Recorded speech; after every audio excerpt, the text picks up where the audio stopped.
En ULACID creemos en el poder de la innovación. Por eso estamos construyendo el nuevo Deep Tech Center, un espacio de vanguardia destinado a transformar el futuro de la tecnología. Aquí nacerá la próxima generación de líderes en inteligencia artificial. Nuestra nueva carrera de inteligencia artificial te conecta con el conocimiento, los expertos y la infraestructura que exige el mundo actual. Impulsa tu talento. Construí soluciones para un mundo en constante evolución. ULACID Deep Tech Center. World Class, Our Class.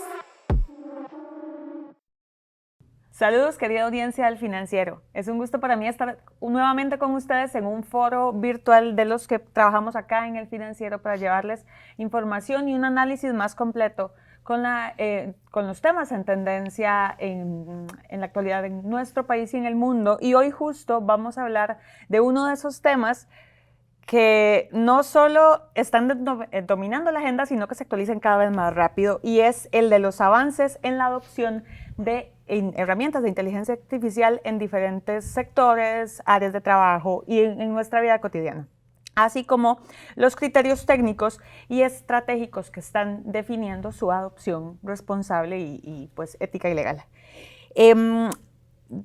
Hoy agradezco mucho a nuestros panelistas invitados por acompañarnos en este espacio y a ustedes, nuestra audiencia, por conectarse a conversar con nosotros. Les presento, hoy estamos con María Celina Ordóñez, vicepresidenta global de Tecnologías de la Información para Finanzas y Compras de P&G. María Celina, muchísimas gracias por acompañarnos. Muchas gracias, Andrea, por esta invitación y por esta oportunidad de tener pues una conversación en confianza sobre temas tan importantes para Procter & Gamble y para nuestro centro de inteligencia que sirve al mundo. La inteligencia artificial es el eje de la transformación y ojalá tengamos pues muchas ideas diferentes para compartir con el público y con los compañeros. También agradecemos su presencia y compañía a don Luis Well, decano de Ingenierías de Manufactura Avanzada en ULACID. Gracias, Andrea, el gusto es mío.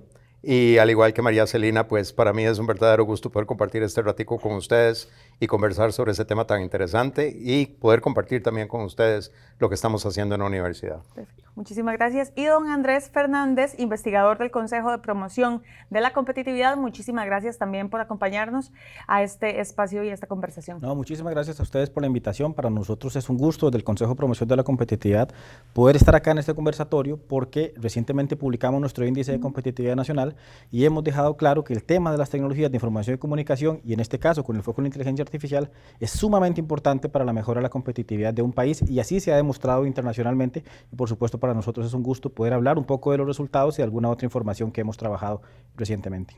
Muchísimas gracias a los tres por acompañarnos, y también queremos agradecer a nuestros patrocinadores ULACID y Procter & Gamble por permitirnos llevarles a ustedes, nuestra audiencia, este espacio que espero que sea muy, muy rico.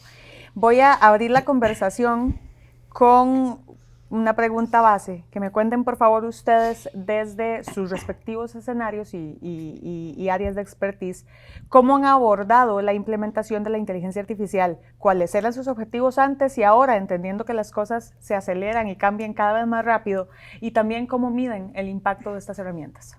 Bueno, tal vez desde un punto de vista de docencia, primero que todo es sacar de raíz el temor a usar estas herramientas, tanto por parte de estudiantes como también de profesores. O sea, hay profesores que piensan que la inteligencia artificial los va a sustituir, etcétera, y entonces pues el acercamiento es no, o sea, es una herramienta más que tenemos que aprender. Por otra parte, la universidad desde hace muchos años ha hecho uso y ha explotado el tema de habilidades blandas en los estudiantes, y entonces ahora con inteligencia artificial ese tema se vuelve más importante aún. Entonces los profesores se aseguran de que las habilidades blandas se mantengan ahí y a la vez utilizar inteligencia artificial de una manera inteligente. Nosotros lo llamamos inteligencia híbrida, es decir, la inteligencia humana más la inteligencia artificial, hacer algo que de otra manera no se podría. Ese es el caso nuestro.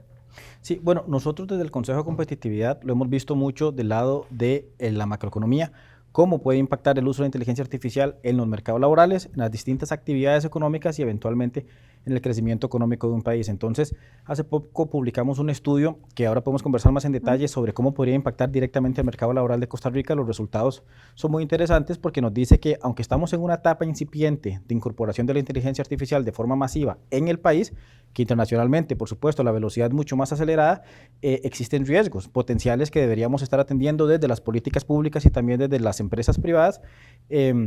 Y lo hemos posicionado mucho, como les decía al inicio, desde el Índice de Competitividad Nacional y la importancia que realmente tiene el uso productivo de las tecnologías de información y comunicación para la mejora de la competitividad y el bienestar país, porque al final de cuentas no es solo cómo las empresas pueden apropiarse de estas tecnologías, sino también cómo la sociedad puede beneficiarse como un todo y lograr que no se queden muchas personas rezagadas en el camino.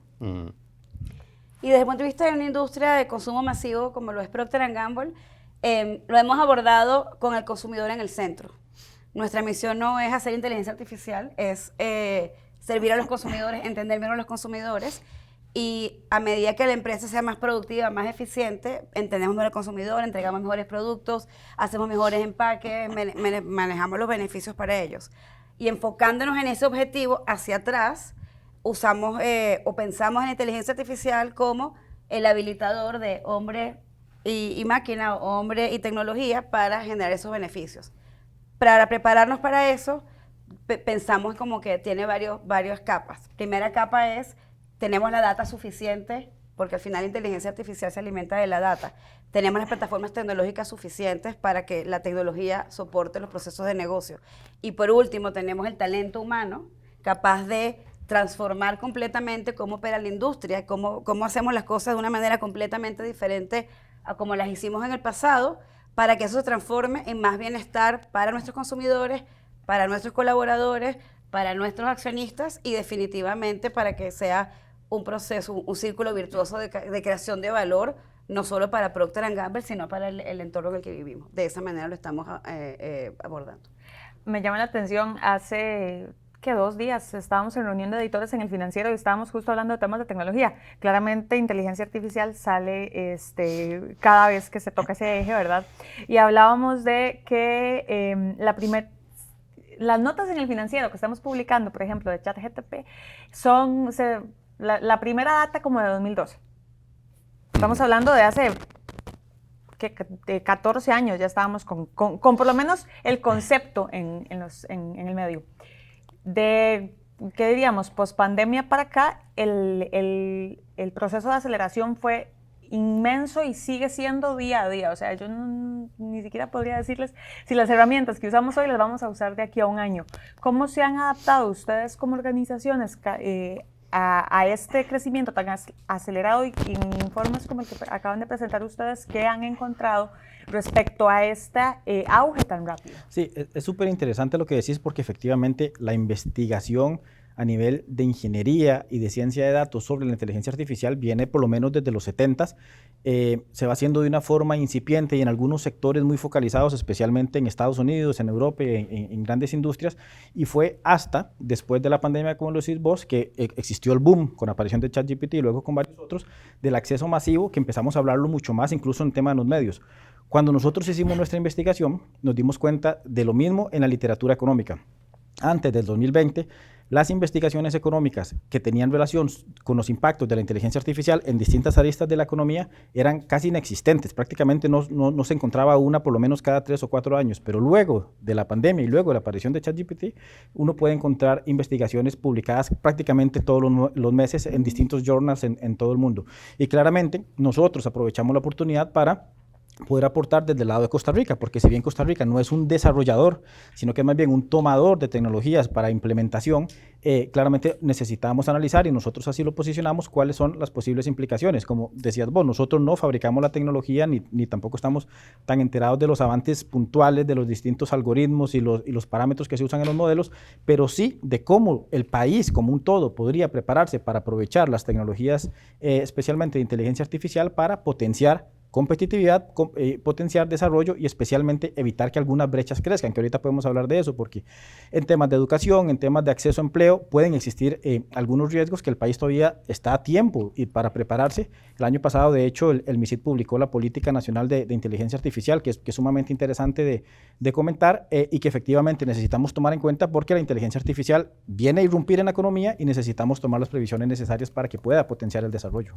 Sí, efectivamente es un reto. Todos los días sale una herramienta nueva y las herramientas existentes van mejorando todos los días. La universidad desde hace varios años, primero que todo, tiene un centro de excelencia de docencia que se encarga no solamente de asegurarnos que los profesores que tenemos sean los correctos, sino también de darle a estos profesores lo mejor que tengamos en herramientas y en prácticas docentes. Eso es número uno.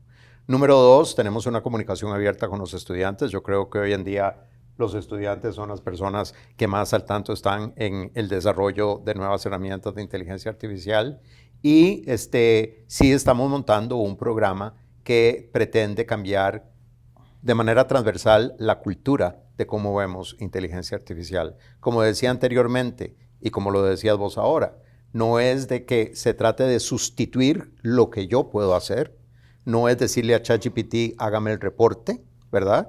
Que ese, digamos, el uso típico que se le ha dado, sino hagamos este proyecto que sin inteligencia artificial no hubiera sido posible hacer.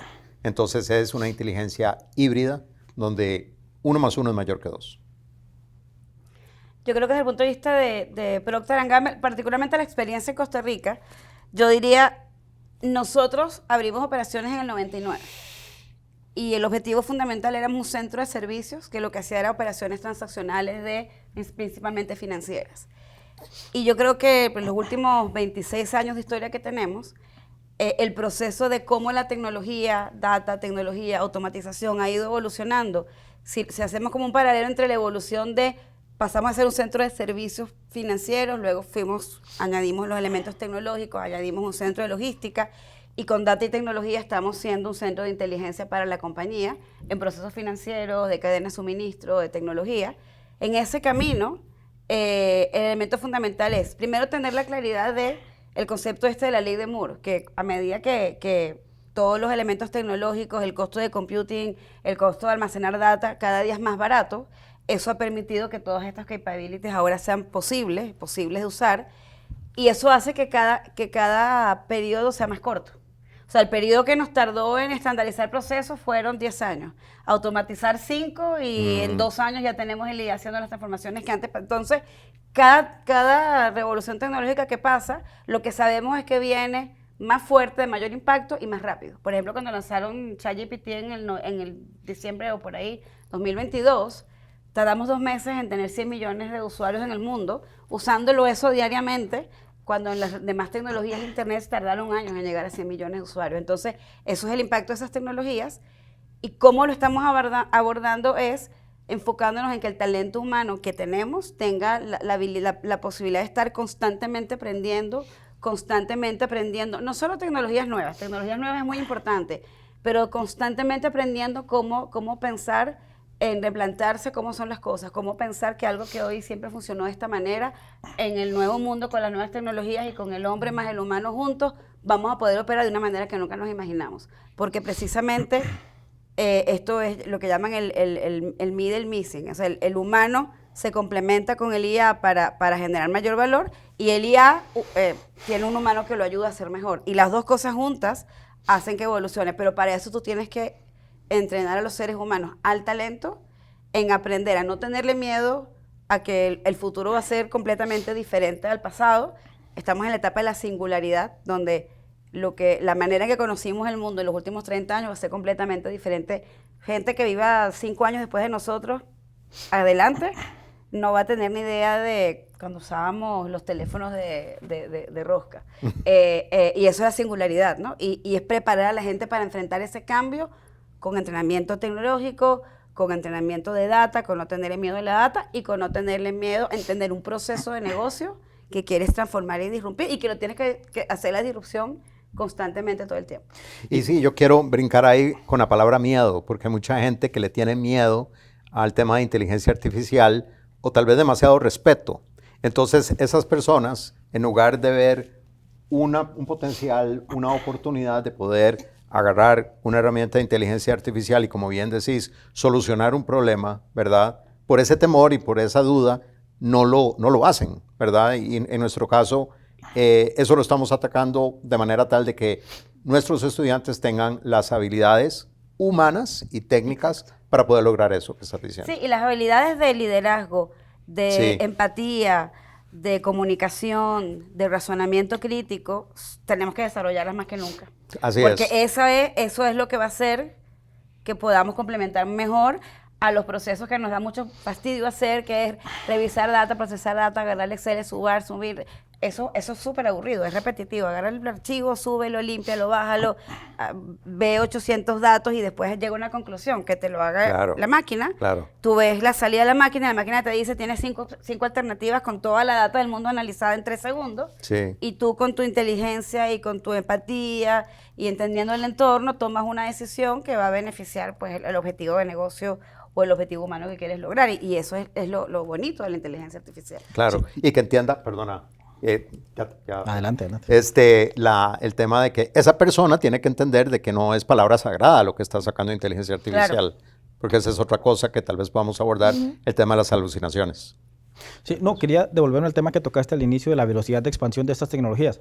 Eso es vital en una economía como la costarricense porque cuando apareció ChatGPT, apareció como un sistema unimodal, especialmente basado en texto. Era una tecnología que estaba, el input era texto, se alimentaba de texto, se entrenaba con texto y además devolvía texto. ¿Qué pasa? Que muchas de las investigaciones iniciales del impacto de la inteligencia artificial sobre distintas aristas de la economía analizaban a estas tecnologías como si fueran solo ese input, y hoy la mayoría ya son multimodales. Ya ChatGPT hace mucho pasó a temas de videos, a temas de audio, composición musical y muchas otras que no estamos tomando en cuenta. ¿Por qué es importante? Porque en el tema de políticas públicas específicamente, la generación de leyes en Costa Rica, por ejemplo, toma mucho tiempo, desde que se redacta, se tramita y se aprueba un proyecto de ley, toma mucho tiempo y la tecnología cambia constantemente. Entonces, tratar de regularlos, que es un tema que el MISID también ha planteado en algunos casos particulares, no va a ser tan sencillo porque cambian constantemente. Pasa igualmente con las políticas educativas, por ejemplo, el Ministerio de Educación Pública. Hace 2 años, cuando el MEP empezó a implementar la nueva especialidad de inteligencia artificial en los colegios técnicos profesionales, se basaba posiblemente mucho en las herramientas que estaban disponibles en aquel momento. Hoy no solo tenemos muchas más, sino que han evolucionado constantemente. Entonces, ¿cómo adaptar programas de estudio que usualmente se actualizan, en el mejor de los casos, cada 3 o 5 años, para que puedan tener esa actualización constante? Ciertamente también es otro reto que tenemos acá en la inercia y que tiene el país para la elaboración de políticas públicas. Claro, por pero ejemplo. imagínate, por ejemplo, una cosa que sería súper interesante es en esto de pensar las cosas completamente diferentes a como fueron. Imagina que tú tienes una inteligencia artificial que va aprendiendo de todas las pensum y currículas que hay en todo el país y automáticamente va sugiriendo la siguiente evolución del pensum y tienes una actualización del pensa de estudio real time basado en lo que está pasando en la industria, en donde apareció la nueva tecnología, en lo que está pasando en Costa Rica y puedes tener una actualización diaria. Y probablemente la ley tiene que ser variable, tiene que ser flexible a que, bueno, la inteligencia artificial todos los días va a proponer el cambio al pensum y un ser humano lo va a revisar y lo va a aprobar, pero eso te pudiera, y obviamente de allá que se apruebe una ley así. De hecho, pero, si mal no recuerdo, el primer proyecto de ley redactado con IA fue justo para regular a la IA, y eso también lo había presentado el PUSC hace como 3 años, una cosa así. Y eso también nos va poniendo foco en uno de los temas que quiero tocar con ustedes. ¿Cuáles han sido los retos que han enfrentado en esta implementación? Y también, don Andrés, si nos puede hablar de los riesgos que han identificado ustedes, por ejemplo, con el tema del estudio. Ya mencionó uno, pues me gustaría que profundizara, que es justo que la política pública va un poquito más lento que la IA, entendiendo que va muy rápido, y ustedes mencionan mucho el tema del miedo y de cuando la IA se vuelve loca e inventa cosas, ¿verdad? ¿Qué han encontrado en esos procesos de implementación y en el Estado Nacional de Costa Rica? Claro, bueno, nosotros hicimos un estudio que titulamos El impacto de la inteligencia artificial generativa sobre el mercado laboral costarricense. En esencia, ¿qué hicimos? Tomamos datos de las encuestas del INEC, que tienen datos de todos los trabajadores en el país, poco más de 2 millones de personas trabajadoras, y utilizando inteligencia artificial, de hecho en aquel momento utilizamos ChatGPT, creamos un modelo para estimar la probabilidad de que un determinado puesto de trabajo, que tiene varias tareas, por ejemplo un periodista pues hace muchas cosas, ¿verdad? Entrevistas, redacción y muchas otras que podríamos numerar, ¿cuál es la probabilidad de que cada una de esas tareas pudiera haberse impactado en reducción de tiempo de trabajo y mejora de productividad significativamente por el uso de herramientas de inteligencia artificial. Pero de nuevo, es un análisis tarea a tarea, porque antes existía el mito, y perdón que me vuelve acá, hace 10 o 15 años existía el mito de que la automatización, antes de la IA, la automatización iba a reemplazar trabajos por completo. Quita el panadero y viene esto, quita el abogado y viene esto. No funciona así, ya claramente hemos ido un poco más a que son las tareas particulares y entonces va a haber una reconfiguración del trabajo a nivel de tareas. Pero bueno, ¿qué obtenemos en el estudio? Muy concretamente, que el 20% de los puestos de trabajo de Costa Rica tienen posibilidades de verse impactados por el uso de inteligencia artificial. Y ya casi explico el tema de por qué impactado, pero vean que el 80% no. Ya ese por sí es un tema súper interesante porque lo que nos dice es que la inteligencia artificial va a tener mucha más incidencia en personas que tienen titulación universitaria y que utilizan tecnologías digitales usualmente para su trabajo regular, como la mayoría de profesionales en el país. Pero más de la mitad de los trabajadores en el país están en ocupaciones básicas, elementales, agrícolas y de construcción que no usan prácticamente tecnologías digitales durante el día. Exacto, labores más manuales y más repetitivas y además menos remuneradas. Entonces, ahí decíamos una primera desigualdad, y es que ese grupo pequeño de personas que hemos tenido la posibilidad de cursar estudios universitarios o de complementar nuestra formación, vamos a tener la ventaja de poder aprovechar la inteligencia artificial para ser más productivos, pero más del 80% de la población trabajadora no. En muchos casos porque ni siquiera han terminado la escuela y el colegio, o en otros porque no están en puestos de trabajo que requieran esas competencias, y eso puede ser un generador de desigualdades.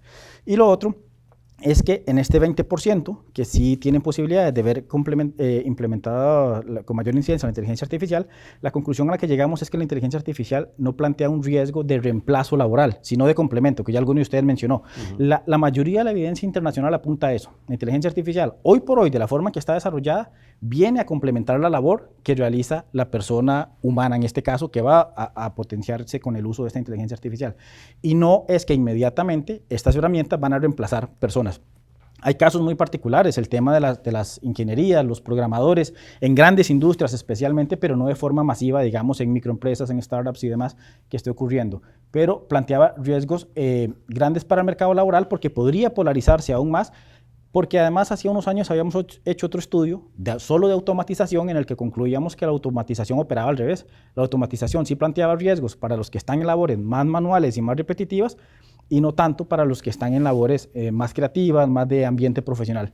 Entonces, de nuevo, la automatización le planteaba riesgos a los que están en trabajos elementales y la inteligencia artificial no viene a potenciarlos, claramente quedan en desventaja. Y desde ahí el tema que planteábamos en el documento ve cómo las políticas públicas, especialmente lo que se conoce como políticas activas del mercado laboral, cómo el Ministerio de Trabajo puede tratar de anticiparse, porque el tema es que ya sabemos que va a ocurrir, cómo nos anticipamos con políticas públicas para evitar que muchas de las brechas, no solo salariales y de acceso a empleo, se puedan mitigar y que va a requerir por mucho la recolocación de personas trabajadoras, la recapacitación, la nueva formación que ciertamente se requieren desde el sistema educativo. Y bueno, después tocamos el tema también del sistema educativo, que lo podemos hablar un poquito más adelante. Sí. ¿Han encontrado miedo? Bueno, No dudo que hace un par de años sí. Creo que sí. La semana pasada estaba dando una charla en una institución pública, eran como 200 personas, y vi lo que estás diciendo. O sea, les dije que levantaran la mano los que habían utilizado inteligencia artificial. Yo me imaginaba que el 90% de la gente iba a levantar la mano, y no fue ni la mitad. Mucha gente tenía la cara como, he oído el término, pero nunca lo he usado, no sé de qué se trata. Y con el grado de accesibilidad que tiene uno, ¿verdad? Para poder llegar y meterte a internet, a un ChatGPT o lo que sea, no creo yo que no es una barrera tecnológica la que estas personas tienen, sino me parece que es más psicológica. Sí, es resistencia al cambio. Sí. Porque yo a la gente cuando me enfrento a un grupo que empieza con la premisa de que la IA me va a quitar el trabajo, yo les digo, bueno, yo creo que cada vez que hemos vivido una revolución, la industrial, la eléctrica, yo creo que el miedo siempre estuvo ahí porque es el miedo al cambio, pero yo le decía a la gente, bueno, una revolución que yo viví, cuando llegaron los cajeros automáticos, los ATMs, bueno, todos los cajeros que estaban en los bancos entregando dinero claramente perdieron sus trabajos, hubo una cantidad muy grande. Ahora, esa gente tuvo dos caminos, o perdí mi trabajo porque no hice nada por mí, o aprendí nuevas habilidades y Y ese fue el momento donde hubo el boom de la banca popular, de que las finanzas estaban más al alcance de la gente más normal. Y la realidad es que la economía, el bienestar colectivo se superó y hoy en día hay más gente en la industria de la banca, hay más bancos, hay más gente beneficiada. Entonces fue un momento de cambio, pero en el momento que el ecosistema entendió que eliminar los cajeros no era tan terrible, porque más bien con eso abrí más agencias, más consultoría y me generó más bienestar financiero, esto no es diferente. Lo que pasa es que tenemos que entender con qué se come y cómo le pierdo respeto y uno le tiene miedo a lo que no entiende. Entonces, mientras más tarde en abrirlo, entenderlo y adoptarlo, más te va a costar adaptarte. Y la realidad es que yo estoy convencida de que la IA no va a reemplazar a los seres humanos, pero sí va a hacer que los seres humanos que decidan no utilizarla, que la ignoren y que piensen que no existe, sean mucho menos competitivos. Sí. Entonces, yo el otro día tenía que escribir un artículo. Entonces, antes de la IA, yo escribía mi artículo, escribía mis ideas y luego decía, bueno, vamos a ponerlo así, y el font, y quiero poner... Me tardaba 3 horas puliéndolo, pero la parte intelectual ya la había hecho, y la parte fastidiosa era ponerlo bonito, que entre menos palabras, etc. En la última que escribí mis ideas, le dije, compáralo con esto, bueno, 3 cositas, se lo metí, ahora hazme un artículo de una página, y me evité toda la edición. Y la verdad es que lo bueno de mi artículo era mi pensamiento intelectual de lo que yo quería comunicar. Alguien me ayudó a hacerlo más fácil y no estar a 3 horas y no trasnocharme, sino que lo hice media hora. ¿Para qué voy a tener yo que ponerme tanto tiempo a redactar? Sí. Por supuesto. Entonces fui más productiva. Entonces pude hacer 3 cosas que tenía que hacer en 1 hora, cuando en el pasado no hubiera podido hacer ni media. Claro. Y ese es el tema de la productividad. Y eso también genera un reto en las mismas organizaciones de capacitación constante. ¿Cómo lo manejan ustedes y cómo lo han sentido desde el informe que desarrollaron, que lo maneja el país, para generar una cultura organizacional que sí esté adaptada a la IA? Porque no es lo mismo trabajar con gente joven que puede tener ya un acercamiento más grande que con generaciones un poco mayores. Ya me dirán ustedes si estoy bien o estoy equivocada, ante la adaptación de nueva tecnología que está cambiando tanto de una forma tan constante. Yo creo que aquí viene el tema que vos mencionaste antes de liderazgo. En nuestro caso, nosotros tenemos lo que se llaman microcredenciales. Y las microcredenciales pues, son programas que tienen una duración por lo general de un cuatrimestre. Y tenemos microcredenciales de ingeniería artificial. ¿Y por qué traigo el tema a colación de liderazgo? Porque justo en este momento le estamos dando 2 microcredenciales a los gerentes de una banca estatal. ¿Por qué los gerentes de la banca estatal se metieron con nosotros a recibir la microcredencial? Porque fue una decisión del líder del banco de que tenemos que meternos de lleno en eso. Entonces, a nivel organizacional, yo creo que sí tiene que haber una conciencia de que esto no es optativo, de que esto no es algo bonito por tener, es algo que existe, es una realidad. Vamos a seguir conviviendo con este tema, con esta, valga el término, con esta inteligencia, ¿verdad? Y el dar ese paso adelante. A nivel individual, creo yo que sí es más retador, porque ya ahí entran una serie de aspectos, como hablábamos antes, a nivel psicológico, de poder, ¿verdad?, empezar a usar esas herramientas. Nosotros, como lo abordamos, de acuerdo con el tema de, primero, desde el punto de vista del liderazgo, hay que poner un norte claro y explicar el porqué de las cosas. No es que te lo estoy imponiendo, no, es porque queremos ser más eficientes, queremos beneficiar a los consumidores y pensamos que hay mejores maneras de hacer las cosas. Y mientras mejores cosas hagamos, nos vamos a traer otros procesos de negocio, otras maneras de operar que generan valor. Entonces generas como la visión. Luego, la segunda cosa que hacemos es, no hay nada más poderoso que mostrar un ejemplo real. Entonces, cuando tú le dices a alguien, mira cómo puede ser tu vida, donde tu día es, todos los días recibes 80 correos, te bajas los correos, revisas la data, la clasificas por orden, no sé, las llamadas de los consumidores, lo clasificas por marca, por categoría, por tipo de queja, estás todo el día, para al final del día poder tener un pequeño insight que le vas a mandar a la marca para que haga algo. Versus, tienes una automation que baja la data, la procesa, la pone bonita, la pone cuadrada, le hace predictive analytics, todo eso, y en 3 minutos no te da un insight, te da 50 insights. Y tú puedes usar el día en generarle mucho más valor a la compañía, en hablar con todas las marcas, en hablar con el consumidor y generar valor. Entonces, es un trabajo mucho más retante que estar ahí procesando data todo el día.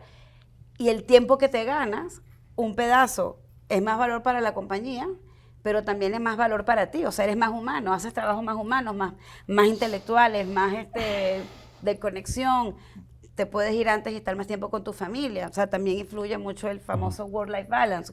Sí. Puedo tener una mayor calidad de vida porque soy más eficiente, lo que antes me tardaba 8 horas, ahora lo hago en 2. Y bueno, las 6 horas que me gano, 4 las trabajo y 2 regreso a casa más temprano y estoy con mi familia, veo televisión, etcétera. Sí. Entonces, cuando la gente lo ve y lo ve real, no teórico, ahí la gente empieza a convertirse. Y por último, dar la probabilidad de hacer upskilling, o sea, la probabilidad de qué entrenamientos tengo que hacer, dónde puedo conseguir más data, cómo democratizo la data. Entonces, también es generar las herramientas que salga de la teoría y diría, bueno, ¿cómo lo puedo poner en práctica mañana? Y darles cosas que les permitan poner en práctica mañana y en pequeñas cosas, pequeños bloques, construyes una catedral. Otro ángulo del tema de quitarnos el miedo es entender qué es inteligencia artificial. O sea, la inteligencia artificial empezó hace años, empezó en 1956 en una conferencia en Dartmouth. Y la inteligencia artificial se basa en redes neuronales y cada uno de esos nodos tiene matemática básica. Es la complejidad o la relación que existe entre esos nodos que hace a la red neuronal que provoca inteligencia artificial. Pero uno puede hacer inteligencia artificial en una hoja de Excel. Y eso, a la hora de entender qué es, te quita muchísimo el miedo. Porque lo desmitifica. Lo desmitifica, exactamente. Sí, a nosotros nos interesa mucho, desde el punto de vista un poco más macro, entender realmente la adopción, el uso que se le está dando a las herramientas. Entonces, déjame comentarlo desde 2 aristas. La primera es que efectivamente hay empresas, y vos acabas de mencionar el caso de Procter & Gamble, que está muy claro. Hay otras muy puntuales donde se pueden encontrar evidencia de usos productivos e institucionalizados hasta cierto punto de las herramientas de inteligencia artificial en las empresas.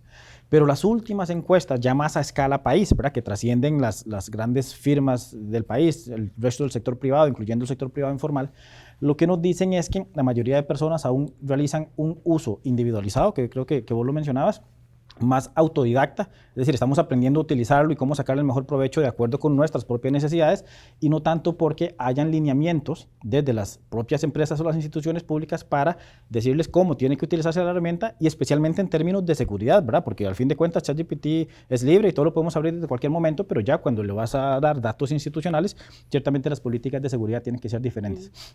Eso por un lado. Y luego tenemos el lado del gobierno, en particular de los gobiernos locales, que para nosotros es crítico. En nuestro índice de competitividad nacional, que lo analizamos con datos de los cantones, analizamos el tema de los procesos de transformación digital de los gobiernos locales. Sí. Que es todavía irnos más atrás, mucho más atrás. Sí. Y el tema es que no podemos llegar a solicitarles hoy, a demandarles hoy a las municipalidades que utilicen productivamente las herramientas de inteligencia artificial cuando aún no han escalado muchas otras etapas en las que definitivamente no están. Hoy muchas confunden digitalización con, por ejemplo, tener una página web en la cual la persona que vive en ese cantón puede descargar el formulario, llenarlo a mano, imprimirlo y llevarlo a la municipalidad. Está digitalizado porque ya se puede descargar e imprimir. Muchas todavía lo confunden a eso. Claro. Entonces, claramente el nivel de adopción desde la institucionalidad pública hoy es muy bajo y muy limitado. Y quería poner el caso también del Ministerio de Educación Pública y la formación, porque eventualmente sé que lo vamos a tocar. Hoy le estamos pidiendo ya a los estudiantes que sepan cómo utilizar la inteligencia artificial, no sé si es de preescolar, pero al menos desde primaria y secundaria, pero tampoco hemos dado algunos pasos necesarios para poder hacerlo. Ni todas las escuelas tienen conectividad adecuada, ni todas, de hecho menos de la mitad, tienen equipamiento tecnológico adecuado y apenas cerca del 34% tienen, por ejemplo, un docente de informática educativa que uno asumiría que es el que sí se va a capacitar y va a poder transmitir esos conocimientos de forma adecuada. Entonces, mi punto es que hay casos muy puntuales de éxito que uno puede encontrar en empresas, tal vez incluso en algunas instituciones públicas o incluso en universidades. Pero cuando ya lo vemos a nivel país, desde distintas ramas, pareciera que aún estamos en un nivel muy incipiente de uso e implementación de las herramientas de inteligencia artificial, que sé que además el MISID tiene toda la intención de ver cómo lo mejora, ¿verdad? Cómo lo potencia, cómo capacita a más funcionarios, cómo se acceden a recursos para lograr una implementación exitosa, pero todavía estamos empezando en el caso de Costa Rica. Y yo no sé desde el punto de vista de los estudios que ustedes han hecho, pero para mí, para nosotros, eso es un gran riesgo. Sí. Porque si hay estudiantes que activamente están utilizando inteligencia artificial, pero lo están utilizando como un sustituto de lo que ellos tienen que hacer, podemos tener generaciones que Que no van a aprender, correcto. ¿verdad? O sea, no van a tener las habilidades básicas para poder tener una carrera universitaria Correcto, y tener un futuro. capacidad de Entonces, ese tema a nivel de país debería ser prioritario. Y también que cuando lleguen a la hora de buscar trabajo va a ser también un mercado laboral que les va a estar exigiendo habilidades que muchos todavía no tienen, porque ni qué decir también los hogares que ni siquiera tienen 1 o 2 dispositivos desde donde conectarse. Sí. Y eso me lleva a, entendiendo que es una problemática, pero también de las nuevas necesidades, de lo que está demandando el mercado respecto a la adopción personal en el desempeño laboral de cada individuo, ¿qué han sentido ustedes que ha empezado a demandar el mercado y habilidades? Ahora hablábamos de más pensamiento crítico, y más otras skills y habilidades que se están demandando en ese tiempo que estamos, digamos, ahorrando con la automatización que la inteligencia artificial nos permite. Yo te agregaría a esa pregunta que el informe del futuro del trabajo, el Foro Económico Mundial, claramente te va a decir que hoy se demanda más los científicos de datos, especialistas en inteligencia artificial y muchos otros vinculados a tecnología, ciberseguridad, criptomonedas y varios otros, pero las habilidades que más están creciendo en demanda son las blandas que ya ustedes mencionaban al inicio. Definitivamente son esas, porque ya cada vez el mercado se va dando cuenta que los temas de las habilidades duras, lo técnico, se puede aprender en microcredenciales, en tutorías, de muchas otras formas que una persona comprometida ciertamente podría acceder y podría terminar de formarse, pero las habilidades blandas no. Eso es algo mucho más complejo, ¿verdad?, de formar, especialmente en los estudiantes o en una persona trabajadora que carece de algunas de ciertas habilidades blandas y ocupa tenerlas. Entonces, rescato el tema del Foro Económico Mundial porque efectivamente, especialmente habilidades como la resiliencia, son de las que más se están buscando hoy día y que además se están valorando. Me refiero desde el punto de vista económico. Ya hay precios económicos para ese tipo de habilidades, especialmente en las grandes industrias, las grandes desarrolladoras de tecnología, pero que estamos dando ese viraje. Antes era mucho, entre más matemática, entre más ciencia, entre más programación y computación, mejor.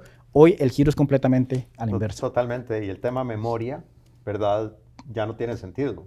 O sea, hacerle exámenes a los estudiantes para ver si se acuerdan o no, ¿para qué? O sea, ¿qué vas a ganar hoy en día con inteligencia artificial de que alguien se acuerde de algo?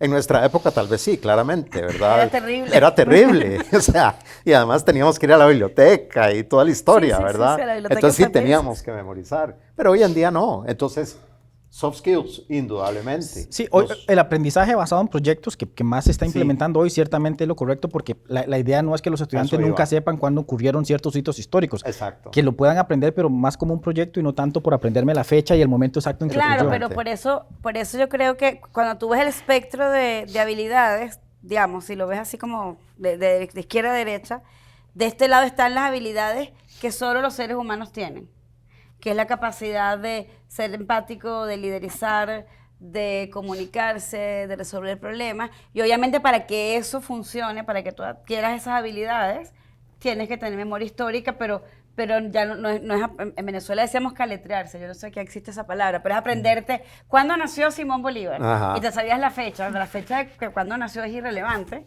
pero antes es mucho más relevante qué logró, qué no logró, por qué se logró la libertad, no se logró.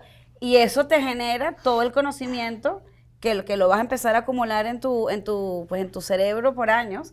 Y eso es lo que te hace crítico y tener liderazgo y tener comunicación. Eso no es algo que tú aprendes leyéndote un libro solamente. Eso es años de aprendizaje. Entonces, eso es lo que probablemente una máquina o un AI nunca va a tener. Luego, en el medio tienes las habilidades donde tienes a los seres humanos, los de tecnología de la información, los data scientists, los ingenieros, etcétera, que son los que van a ayudar al AI a ser mejor. Son los que la van a pulir, van a mantener los sistemas operativos, la van a entrenar, etcétera, etcétera. Luego tienes al AI que existe ayudando al ser humano, que utiliza sus capacidades analíticas exponenciales. Entonces la capacidad analítica se vuelve una habilidad muy importante, una demanda muy importante, pero aumentada por AI. Y luego tienes el trabajo aburrido y repetitivo que puede hacer. Y procesamiento de millones de terabytes de datos, que eso se lo puedes dejar al robot. Sí, el año pasado, vieras de que tuvimos una reunión con la gente de Purdue, casualmente sobre este tema. Nosotros estamos haciendo varios programas con ellos. Y lo que ellos visualizan a futuro es de que ya no es tanto el especialista en X carrera, sino que sea un conocimiento transversal. E inclusive ellos tienen que las vamos a incorporar acá, una sesión donde el estudiante entra en la mañana con una idea de un proyecto. Para hacer ese proyecto necesita sustento de muchas disciplinas. Necesita al final finanzas, de ese necesita día, marketing, exacto, necesita cadena de todo. suministro. Al final de ese día sale con el proyecto armado, porque con inteligencia artificial fue capaz de poder absorber todo lo que necesitaba de cada una de esas disciplinas. Y yo creo que Esto está cambiando mucho. Yo creo que la otra cosa que lo mencionaba ella es, hablando del gobierno local, digamos que no estamos tan listos, yo creo que hay que ser mucho más intencional y deliberado en cómo estamos acumulando la data, o sea, cómo estamos haciendo el manejo del conocimiento, cómo estamos haciendo la data democratizada. Y en eso hay que ser muy intencional, porque en la medida que tú tengas data democratizada y data de calidad, eso es lo que va a alimentar la inteligencia artificial para que él tenga menos alucinaciones. O sea, ya va a alucinar menos mientras tenga más data correcta. Que eso no es muy diferente a como cuando tú te vas a los diferentes medios que hay, escribe todo el mundo en Twitter, por ejemplo, bueno, ya no es Twitter, es X, y tú sabes quiénes son los periodistas reconocidos y los que no son tan reconocidos y los que van a meter más ruido. Bueno, tú te lees todo eso y tú tienes tu inteligencia artificial interna que te permite calibrar cuál es tu alucinación. Bueno, la inteligencia artificial funciona exactamente igual. Si tú le metes un montón de información, bueno, el proceso de aprendizaje es precisamente para entender la data es buena, es mala, está calibrada, etcétera. Entonces, ese proceso a nivel empresarial de tener data democratizada, curada y consumible es probablemente el elemento más fundamental para que el IA tenga menos alucinaciones. Y en ese proceso, un layer muy importante es qué vamos a hacer con nuestras políticas de tecnología de la información, de cómo desarrollamos software, cómo manejamos los accesos, cómo manejamos evitar que tengamos incidencias de ciberataques, e incluso qué tipo de contratos hacemos con las grandes empresas de las cuales consumimos los LLMs, para que nuestra información privada no salga a la red pública. Entonces va desde elementos tecnológicos, elementos de políticas de tecnología de la información y elementos contractuales para proteger el capital intelectual que tenemos internamente. Y todos esos elementos son parte de todo lo que está pasando a una velocidad. Claro. Porque últimamente hay que hacer IA con responsabilidad. Un IA mal usado puede ser catastrófico. Y de hecho, por ahí va mi siguiente pregunta. A lo interno de las organizaciones, ¿cómo han implementado ese marco regulatorio interno que asegure que el IA sea bien utilizado, tanto éticamente como en el tema de que se utilice con pensamiento crítico para saber si lo que estoy leyendo está correcto o no? A ver, yo diría que la primera, tenemos desde el punto de vista de tecnología de la información, políticas concretas que regulan temas de accesos, quién tiene acceso a qué data. Entonces no es que si alguien entra al ChatGPT interno, puede ver cualquier información, puede ver la información a la cual está permitido, supuesto ver. Eso requiere que dentro de una compañía seamos extremadamente responsables en cómo manejar los accesos, en cómo eliminar los accesos cuando alguien cambia de un rol a otro. Entonces, esas son políticas que hay que crear y ejecutar. Crearlas es fácil, ejecutarlas es más difícil. Y esas políticas van desde cómo manejamos los accesos, cómo clasificamos la data responsablemente, qué data es pública, qué data es de business use, qué data es highly restricted, qué data es privada. Eso es súper importante, porque si tú tienes la clasificación de la data, luego tienes los accesos segregados en función a cómo son tus operaciones, todo eso tú lo codificas para que cuando lo vas a usar, el uso esté regulado por eso. O sea, no es que tú tienes una política y teóricamente la ejecutas, es que tienes una política y con tecnología hace que se pueda ejecutar. Y ese diseño tecnológico en una empresa, en el caso de Procter, es súper importante. Y en ese diseño tienes que tener las políticas internas y las políticas que te permitan estar cumpliendo las leyes, ¿no? Por ejemplo, nosotros que operamos mundialmente, pues las leyes de privacy de Europa son súper restrictivas, y tenemos que cumplirlas.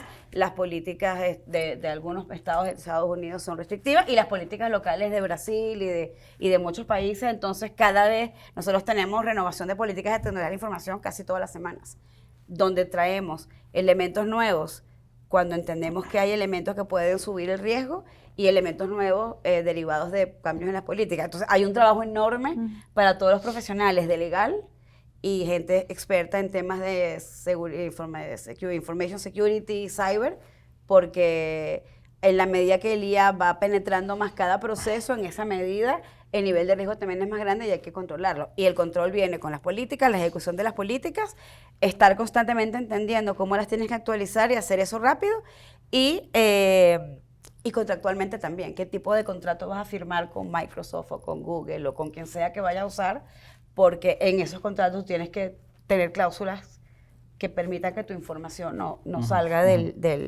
digamos, del cerco, del ámbito corporativo.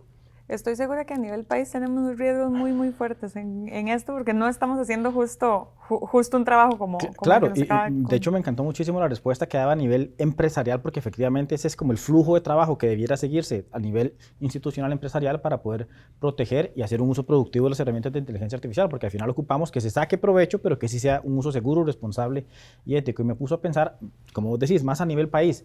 Ya desde antes de la aparición de ChatGPT, antes de 2022, ya varios expertos nos decían que nuestra ley de protección del tratamiento de datos de las personas no era la mejor, ya ocupaba reforma sí o sí, y con la aparición de estas nuevas tecnologías ciertamente el debate se abrió mucho más. Por lo que tengo entendido, durante esta administración, en este Congreso, la Asamblea Legislativa, no se pudo avanzar mucho en este tipo de reformas legales, no tanto pensando en la regulación de las herramientas, sino en cómo proteger los datos de las personas ante el uso de las herramientas, y el próximo Congreso, la próxima administración, ciertamente tiene un reto muy importante, porque definitivamente ocupamos abordarlo en estos 4 años, y con lo cambiante que van a estar además los próximos 4 años, no me refiero tanto a la política nacional, sino a las herramientas, a las tecnologías y a los avances que tendremos que ir enfrentando, ir aprovechando o ir materializando en el país, sea de forma positiva o de forma negativa, porque ciertamente los próximos años van a ser cruciales en la adopción del uso de las tecnologías acá, tanto a nivel empresarial privado como del sector público. Así es.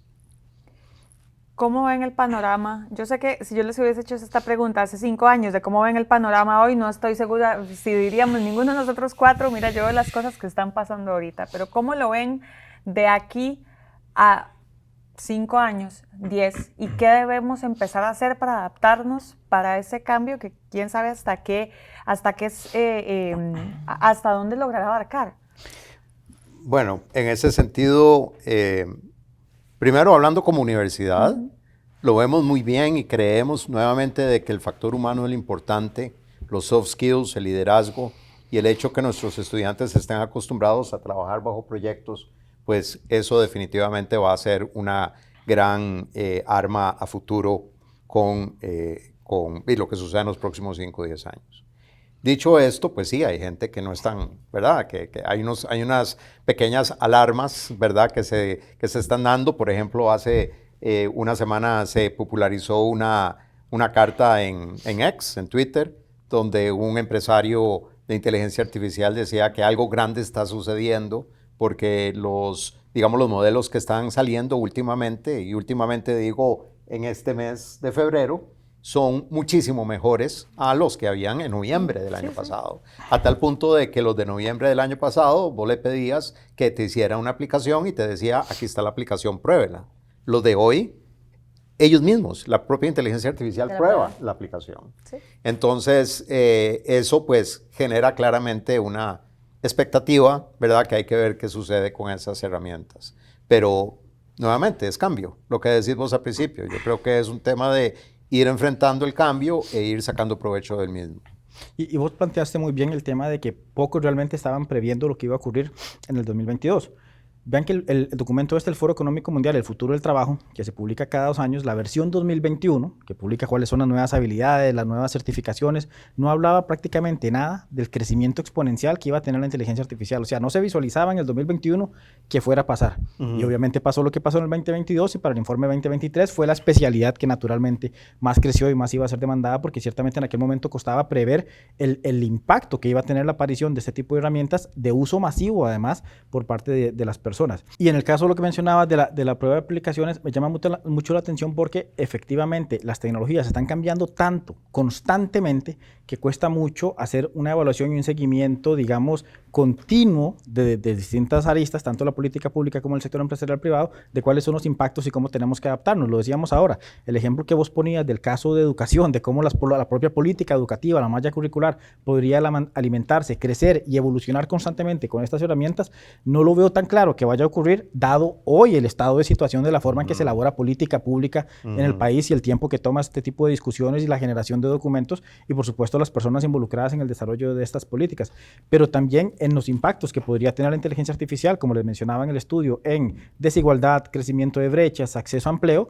El estudio que nosotros hicimos usaba datos del 2023, principios de 2024. Ya hoy, inicio de 2026, definitivamente está obsoleto y ocupamos actualizarlo, pero ¿cuál es la capacidad que tenemos como país de estar actualizando estas investigaciones para poder hacer un monitoreo continuo y anticiparnos a propiamente la pregunta que vos hacías? ¿Qué va a ocurrir en los próximos 3 y 5 años y cómo como país desde las políticas públicas podemos prepararnos para, de nuevo, que para nosotros es un tema muy importante, no dejar a nadie atrás y que las desigualdades en distintas áreas no crezcan como podría suceder? Sí, yo creo que hay que ver la situación con toda claridad. Y una de las cosas que va a suceder en los próximos 5 años es el rompimiento de la barrera física. En este momento yo agarro el celular y abro Gemini o lo que sea, y hago una consulta, aún tengo control sobre el tema de inteligencia artificial. Pero cuando ya hayan robots, como ya existen, que tengan inteligencia artificial, de hecho fue interesante porque la semana pasada vi un video donde estaba este fulano probando uno de estos robots que son como perros, pero tenía inteligencia artificial y él tenía un botón rojo acá. Y le puso la misión de que tenía que ir al otro lado del cuarto. El asunto es de que él estripaba el botón y entonces el robot se paraba porque era para apagar el robot. Pero dejó de funcionar el botón rojo porque el perro vio que con estripar el botón rojo él se apagaba y entonces cambió la configuración y siguió con la misión. Y eso ya está sucediendo. Entonces, sí, o sea, son temas que hay que entender, hay que comprender y hay que enfrentar. Nuevamente, yo creo que la posibilidad que tenemos, y digo tenemos casi como seres humanos, es de hacer uso de nuestras habilidades blandas y de poder seguir utilizando esta tecnología, pero hay que tener, como me dijo una colega, ahora es más interesante ver YouTube que una serie de Netflix, porque salen un montón, todos los temas nuevos están en YouTube, ¿verdad? Tutoriales. Entonces, sí, hay que estarlo viendo. Yo creo que puede que ni nos imaginemos que sigue, pero yo creo que hay dos cosas que como seres humanos tenemos que tener súper claros. Que lo que sea que sigue implica que tenemos que desarrollar la habilidad de estar abiertos a aprender y a desaprender, sobre todo desaprender, y eso no importa lo que pase, va a pasar a una velocidad que no nos imaginamos, entonces nos va a dar miedo, a todos los seres humanos nos va a dar miedo, porque además las cosas van a ir mucho más rápido, ¿no? Sí, yo me acuerdo cuando mi mamá me decía, no, es que este mundo hoy en día está muy acelerado, y eso hace, no sé, 30 años, bueno, hoy en día está mucho más acelerado y se va a poner peor. Entonces, yo creo que una cosa que tenemos que desarrollar como seres humanos es aprender, desaprender, tener agilidad para adaptarse, navegar las cosas, no tenemos que controlarlo todo, se nos tiene que quitar la manía de querer controlarlo todo. Y yo creo que en el proceso también ser empático con algunas partes de la humanidad que no van a evolucionar tan rápido, porque hay muchos sitios todavía donde no llega el agua, donde no llega la electricidad en el mundo, donde no llega la comida. Entonces, si bien va a haber una parte importante de la población que va a estar inmersa en toda esta movida, hay una parte del mundo que siempre se queda atrás. Hay sitios del mundo donde todavía no hay teléfono, no hay internet, no hay luz. Bueno, esto va a ser lo mismo y probablemente va a haber mucha más brecha porque a la velocidad de cambio que está pasando todo, no todo el mundo se va a adaptar a la misma velocidad, no todos los países se van a adaptar a lo que tienen que cambiar las regulaciones. Entonces yo creo que vamos a estar en un mundo donde va a tener un nivel de velocidad en ciertos grupos, en ciertos procesos y en ciertas áreas, pero probablemente vaya a haber brechas más grandes entre sitios donde todavía no hay agua, no hay luz, no hay electricidad, no hay internet, hasta el sitio donde tienes el robot que se automanda, ¿no? Y eso va a ser más variado y más multicultural, y con eso hay que ser empático, porque a ese mundo multinivel nos vamos a enfrentar, y en ese mundo hay que vivir, y en ese mundo hay que seguir formando seres humanos para seguir pues evolucionando con lo que siga. Cuando yo estaba pequeña y uno empezaba a escuchar, me acuerdo ahora que hablábamos de justo del perro que ya cambia su chip y ya cambia la configuración para no apagarse, cuando el humano le manda a apagarse, eso es parte también del discurso con el que crecimos con Yo Robot, cuál era la premisa de esa y otras películas.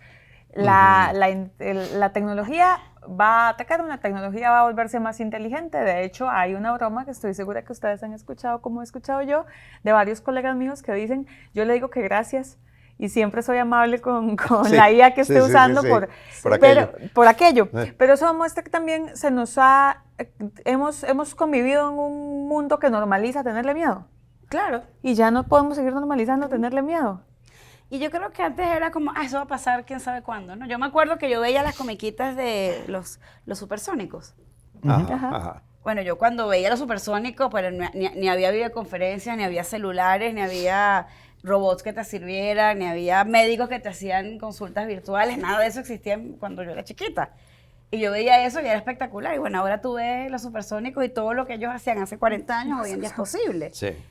Y la realidad es que casi lo que nos imaginamos que es imposible va a ser posible. La pregunta es a qué costo, o sea, cómo se va a masificar va a depender de cuánto cuesta. Entonces, por ejemplo, las redes neuronales existen desde los 50. Ahora, ¿por qué no se masificaron? Porque era súper caro tener computer capacity, storage capacity, ahora tienes súper barato y ahora es posible por eso. Ahora, los algoritmos y las redes neuronales existen de hace 1000 años. Y los modelos de regresión existen hace 1000 años. Lo que nos faltaba era capacidad de procesamiento. Pues ahora con esa capacidad de procesamiento se van a abrir puertas que nunca imaginamos.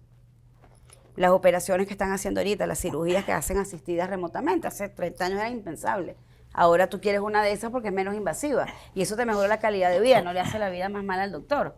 El doctor igual cobra un montón y tú tienes una cirugía mucho más segura. Y el futuro, a lo mejor en el futuro te van a sacar un tumor sin apenas cortarte. No sé si eso pueda ser posible, pero... Bueno, he escuchado de hecho que ya hay lugares en los que cirugías y demás se hacen a punta de un médico especialista buenísimo que está en algún lugar del mundo remoto. y con una Sí. máquina. Con un robot. Y eso ya está pasando, creo que en Costa Rica hay algunos poquitos sitios que ya lo tienen. Y eso, No, y eso abre otra ventana de posibilidad que es aprender de lo que está funcionando, probarlo, por supuesto, para el caso costarricense y aplicarlo cuando sea posible. Claro.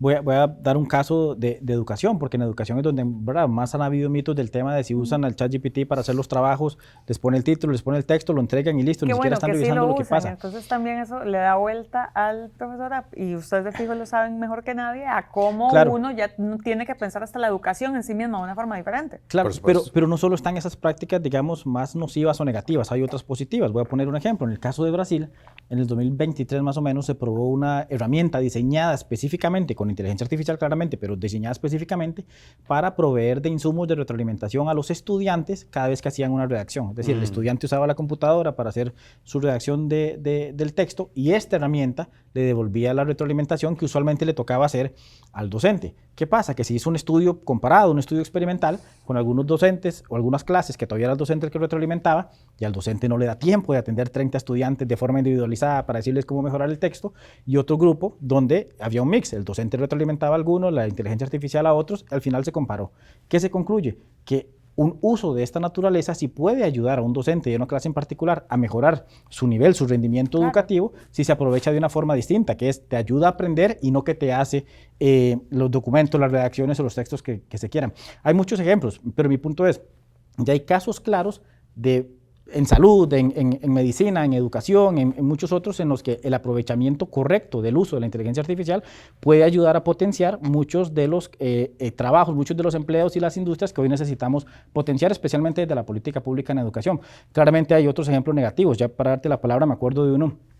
Los que estamos en la investigación un poco académica, a veces enviamos papers para publicar en journals y demás. Bueno, empezó a darse una práctica de que la gente que hacía artículos para publicar en journals ponía con letra en color blanco para que no se viera, dame una calificación positiva o haz que la revisión del juez sea positiva para mí.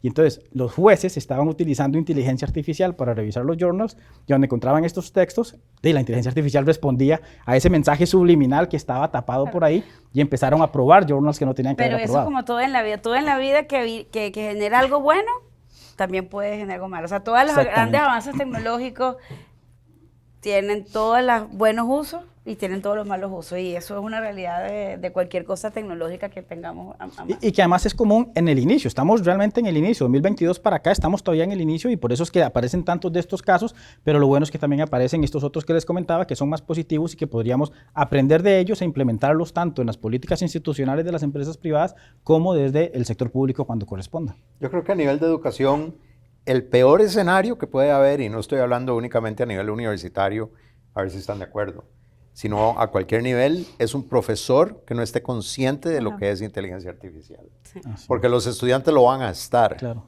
Y si él no está consciente de lo que es y cómo tiene que usarlo, ahí nadie va a aprender nada. Se lo van a bailar además. Exactamente. No, y eso tiene que ver con cómo replanteamos al punto de Andrea la manera de ahora dar clases o la manera que el profesor tiene que abordar. Claro. En el mismo caso de nosotros, a mí ahorita a lo mejor en la empresa es cómo yo abordo de manera diferente problemas diferentes, cómo genero contenido de medios. Antes a lo mejor me enfocaba en ir a una agencia, dar el script, ahora puedo hacer un montón internamente y con la IA puedo hacer varias iteraciones que me cuestan muy barato y después ya hago la inversión final de lo final. Pero es, ok, ¿cómo replanteo el problema? ¿Cómo empiezo a operar de una manera completamente diferente? Entonces, cuando tú empiezas, y un poco como estamos abordando en Procter & Gamble, esto es empezar con claridad qué problema de negocio quiero resolver. Y entendiendo el problema de negocio que quiero resolver, cómo yo puedo cambiar la manera en que yo opero hoy, algo completamente diferente, y cómo en ese cambio yo diseño una organización híbrida donde yo voy a tener seres humanos de carne y hueso que duermen y toman café y tienen una vida, y AI capabilities o agentic capabilities que tienen también sus medidas de performance, que para ellos a lo mejor es el tiempo arriba y el performance de cuántas veces hace menos alucinaciones, pero todo eso es al final tiene que ver con cómo me replanteo como opero, desde el diseño organizacional, cómo le enseño habilidades a los estudiantes o a los profesores para pensar diferente, cómo le enseño habilidades al AI para que haga buen trabajo, buen partnership con los seres humanos. Y eso al final te da un modelo operativo completamente diferente. Total. El profesor tiene que pensar que él no puede llegar a decir, bueno, mis trabajos no pueden tener IA, porque se lo van a bailar y se lo van a tener IA. Más bien, bueno, ¿cómo replanteas los trabajos para que el estudiante usando IA Así es. te entregue un resultado superior? A lo mejor ahora hace investigaciones mucho más difíciles. Sí. A lo mejor les dice, vamos a resolver un problema real de una empresa y vamos, por cierto, a monetizarla, vamos a ir a vendérsela a esta empresa. Sí. ¿Por qué no? Y ahí el reto es súper interesante, porque dice, bueno, listo, y si sacamos algún beneficio, hacemos una fiesta. Sí, sí. Ok, para ir cerrando ya con esta conversación que ha estado muy, muy interesante, no quiero que se me... Cierro con el segundo componente que hemos hablado desde toda la conversación, es AI, sí, claro, la inteligencia artificial y demás, pero creo que lo que por lo menos yo me llevo de esta parte es el componente humano. ¿Cómo capacitar al humano para una tecnología que va tan adelante? El mensaje que les quiero pedir como cierre y como pregunta final es cómo preparar el perfil profesional del futuro ante estos cambios, frente a estas nuevas demandas que impone el mercado y cómo se deben preparar las organizaciones para lo que sea que vaya a pasar de aquí a la próxima vez que nos sentemos a conversar, sean 1, 2 o 3 años. Bueno, No, está bien. Yo iba a comentar que claramente estar pensando en si hay que capacitar en inteligencia artificial o en ciberseguridad o en blockchain o cualquier otro tipo de tecnología de información y comunicación no es como la parada correcta del pensamiento de hacia dónde tenemos que ir.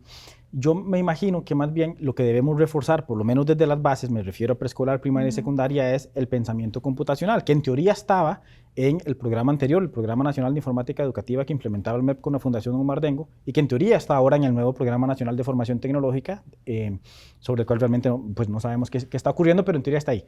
Pero garantizar que ese programa se implemente de forma correcta para que las personas, los jóvenes que cada vez, por dicha, terminan mal la secundaria, realmente salgan con esas bases concluidas completamente, va a ser necesario para que primero las universidades no tengan que hacer ese replanteamiento de cómo me devuelvo para solventar las carencias que no tenían, que hoy pasa en matemáticas, pasa en lectura y pasa en muchas otras cosas básicas. Bueno, lo mismo tiene que aplicar con el pensamiento computacional o de cualquier otra forma que lo podamos definir. Y segundo, vos planteabas muy bien la pregunta, ¿cómo pensar en este perfil profesional? Esa palabra es clave, profesional, porque les decía que el estudio lo que nos concluía era, al final, hoy por hoy la inteligencia artificial, de la forma en que está constituida, va a potenciar y va a ser más productivo, especialmente a ese grupo de trabajadores, al grupo profesional, científico, con talento técnico, y no tanto a los trabajadores de nuevo, en puestos elementales, más básicos, de servicios, de comercio, y claramente también hay que pensar cómo podemos aprovechar las herramientas para de alguna u otra forma ayudarlos a ser más productivos, no solo en el trabajo particular que hacen, sino a las industrias como tal, para que no pase mucho de lo que hoy vemos en Costa Rica, digamos dos Costa Ricas, una que crece a un ritmo muy acelerado porque es muy intensiva en el uso de tecnologías de información y comunicación, me refiero especialmente a las zonas francas, y pues el otro grupo, el resto de la economía, el 85% de los trabajadores que están en zonas que crecen mucho más bajito, que es mucho más disímil y donde además podrían darse de mayor forma los riesgos de desplazamiento que a veces surgen. Por ejemplo, en agricultura, me refiero ¿verdad? Una persona que es agricultora claramente tiene más probabilidad de ver reemplazado su trabajo si en algún momento el dueño de la finca, del escenario en el que se está produciendo, decide invertir en maquinaria que venga a reemplazar las labores que realizan. Bueno, ahí claramente pues tenemos un reto también, pero definitivamente para mí, para nosotros del Consejo de Competitividad, el pensamiento computacional y las bases que se forman desde la educación preuniversitaria son básicos para garantizar que ya en una etapa adulta sea mucho más fácil y con una transición mucho más ordenada poder brindar ahora sí las herramientas un poco más técnicas de las que vos ya nos hablabas al inicio. Totalmente, totalmente de acuerdo. Y yo creo que para contestar tu pregunta, Andrea, casualmente hoy en la mañana estaba hablando con una ejecutiva de una empresa de telecomunicaciones del país y me decía que ella admiraba ULACIT. Yo le pregunté que por qué. Y entonces resulta ser de que ellos durante mucho tiempo tuvieron un problema en el área de electrónica, ¿verdad? Que no lograban, bueno, no se lograba resolver. Y entró un recién graduado y en cuestión de meses lo resolvió. ¿Ok? Entonces, ¿eso qué es lo que refleja? Lo que refleja es, primero, cero actitud de miedo, ¿verdad? O sea, entra a resolver el problema, organiza a la gente alrededor, conocimiento de proyectos que hablábamos anteriormente, y, muy importante, la aplicación de inteligencia artificial no es un fin en sí mismo, es un medio. Antes era, encontremos el problema para esta tecnología. No, ahora es al revés. Encontremos el problema que con esta tecnología puedo yo resolver. Entonces, literalmente es una inteligencia híbrida cuando nos ponemos a pensar. Y el que el profesional tenga ese conocimiento y esa percepción de que tiene un otro yo, ¿verdad? Con el cual yo puedo trabajar y resolver ese problema que de otra manera no lo hubiera podido resolver, para mí es lo más clave. Sí. Claro. Complementando, de acuerdo con los dos elementos de habilidades, yo añadiría que para mí en esta época, que los estudiantes y los profesionales que están empezando carreras y los que ya están, tienen que desarrollar muchísimo, en mayor profundidad, es primero la habilidad de entender el meollo del problema. Porque a veces atacamos un síntoma y no el meollo del problema. Entonces, la capacidad crítica para hacer el famoso why análisis. Ajá, para entender cuál es el problema concreto que quiero resolver y no atacar el síntoma.